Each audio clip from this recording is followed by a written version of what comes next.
नमस्कार, बेबस विपक्ष देख रहे हैं। मैं हूं आपके साथ शिवानी रतू। बांकीपुर चुनाव के रण में हर प्रत्याशी अपनी पूरी ताकत झोंक रहा है और पसीना बहा रहा है, लेकिन इस तपती जंग के बीच आरजेडी का सबसे बड़ा चेहरा ही गायब है। जी हां, जब बांकीपुर की जमीन पर जब पार्टी को अपने बड़े चेहरे की जरूरत थी सबसे ज्यादा, तब तेजस्वी यादव मैदान से लापता होकर 7 समंदर पार विदेश में छुट्टियां मना रहे हैं।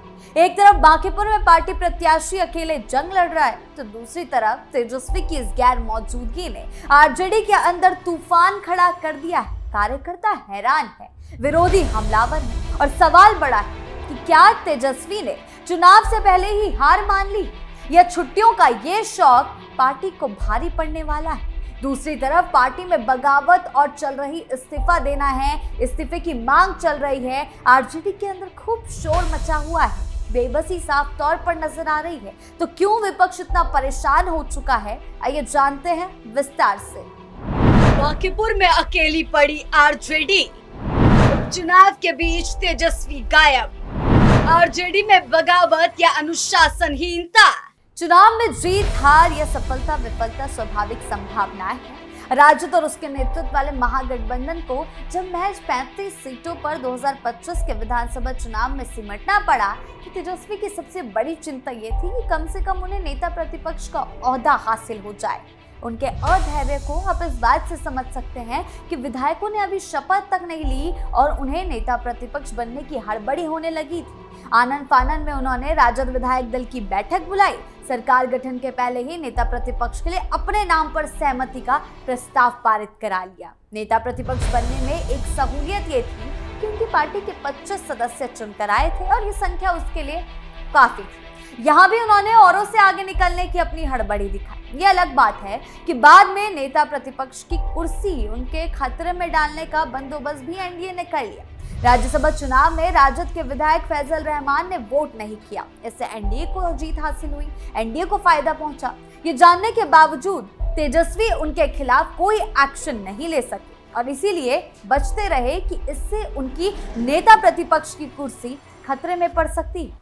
विधानसभा चुनाव 2025 के दौरान तेजस्वी यादव जितने एक्टिव दिखे, अब उसमें कमी आ गई।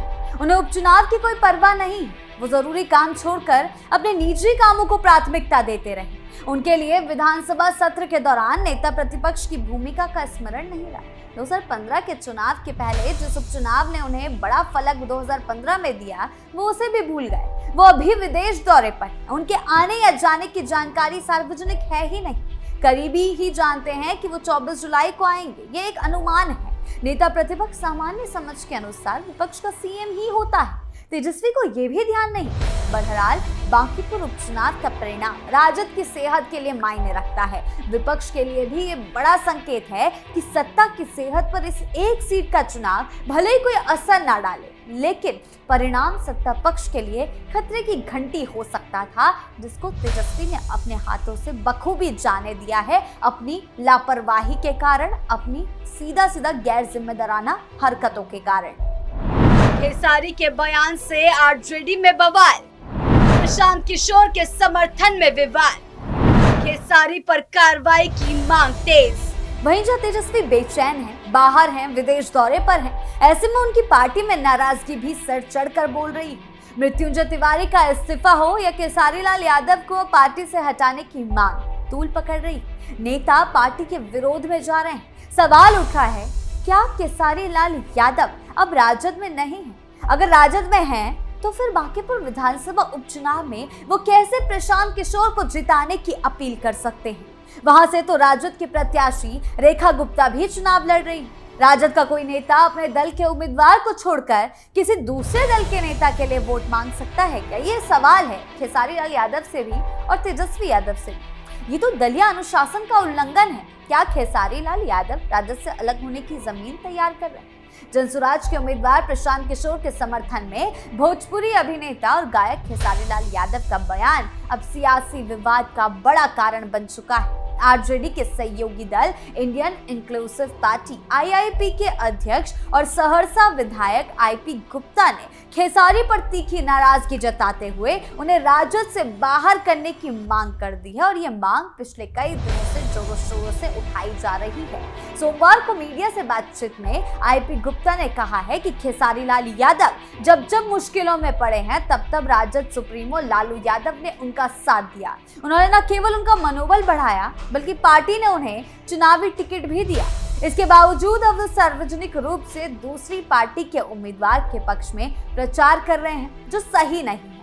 उनका कहना है, भले ही मैं राजद का सदस्य नहीं हूं, लेकिन नेता प्रतिपक्ष तेजस्वी यादव के विदेश से लौटते ही उनसे आग्रह करूंगा कि ऐसे लोगों को पार्टी से तुरंत बाहर का रास्ता दिखाया जाए। IP गुप्ता ने कहा है कि अगर वो खुद राजद में होते तो साफ शब्दों में कहते कि या तो खेसारी लाल यादव पर कार्रवाई कीजिए, नहीं तो मैं पार्टी छोड़ दूंगा। उन्होंने इसे पार्टी के प्रति अनुशासन और निष्ठा का सवाल बताया है। हालांकि पहले में ही राजनीति से तौबा करने की घोषणा करने वाले खेसारी लाल यादव राजद में है या नहीं, यह अभी तक साफ है ही नहीं। खेसारी लाल यादव 2025 में राजद के टिकट पर छपरा से चुनाव लड़कर हार चुके हैं। चुनाव हारने के बाद उनका कहना था कि राजनीति मेरी बस की ही नहीं, मैं कलाकार हूं, मुझे कलाकार ही रहने दीजिए। वो हार से इतने विचलित हो गए थे कि फिर कभी चुनाव नहीं लड़ने की बात कही थी। फरवरी 2026 में जब उनके भाजपा में जाने की अटकलें लगनी शुरू हुई तब उन्होंने कहा था, मैं कहीं नहीं जा रहा, मैं कलाकार हूँ, मुझे कलाकार ही रहने दीजिए। राजनीति में सच बोलकर काम नहीं चलता, हम सोच बोलने वाले लोग हैं, इसलिए राजनीति में नहीं जाना चाहते। मैं जहां हूं वहां खुश हूं। वहीं भरत तिवारी एनकाउंटर के बाद खेसारी लाल यादव पहले चर्चित व्यक्ति थे जो उनके परिजनों से मिलने बिलौटी गए थे। 50,000 रुपए की आर्थिक मदद भी की थी। न्याय की लड़ाई में परिवार का साथ देने का वादा किया। अब पटना के बंटी यादव हत्याकांड के बाद खेसारी लाल उनकी मां से मिलने करबिघिया पहुंच गए। भरत तिवारी और बंटी यादव का मामला बिहार में राजनीतिक रंग ले चुका है। इन दोनों घटनाओं पर खेसारी लाल यादव ने राजनीतिक बयान भी दिए। खेसारी लाल को बड़ी योजनाबद्ध तरीके से अपनी राजनीतिक बिसात बिछा रहे। तो खेसारी लाल यादव आखिर चाहते क्या है? पहले उन्होंने साफ कर दिया कि वो कोई चुनाव नहीं लड़ेंगे, लेकिन अब फिर कौन कहता है कि राजनीति उनके बस की बात नहीं? जिसे एक बार राजनीति का चस्का लग गया वो चाह कर भी नहीं छोड़ पाता।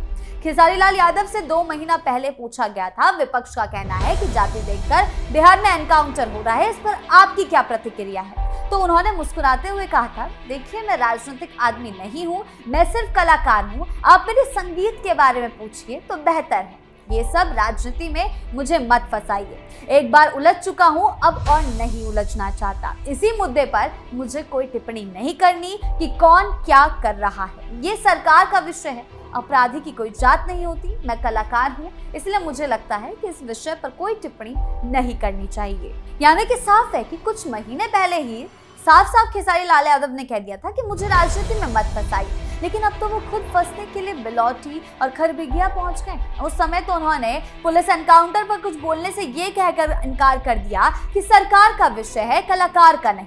लेकिन अब वो अचानक कैसे भरत तिवारी एनकाउंटर पर बोलने लगे, कैसे वो बंटी यादव हत्याकांड पर बोलने लगे, उनके घर जा रहे हैं, पीड़ित परिवार से मिल रहे हैं। अब तो वो खुलेआम पुलिस पर आरोप लगा रहे हैं। बांकीपुर विधानसभा उपचुनाव को लेकर रणनीति चरम पर है। इनके साथ ही राजनीतिक बयानबाजी तेज हो चुकी है। कुल मिलाकर देखा जाए तो बांकीपुर का ये चुनाव सिर्फ एक सीट की जंग नहीं बल्कि आरजेडी के वजूद और अनुशासन की सबसे बड़ी परीक्षा बन चुका है। एक तरफ जहां सबसे बड़ा चेहरा तेजस्वी यादव आरजेडी का नाजुक मोड़ पर मैदान छोड़कर विदेश में है, वहीं दूसरी तरफ पार्टी के अंदर बगावत, इस्तीफों का दौर और खेसारी लाल यादव द्वारा विरोधी प्रत्याशी प्रशांत किशोर का समर्थन आरजेडी के बिखराव को सरेआम दिखा रहा है।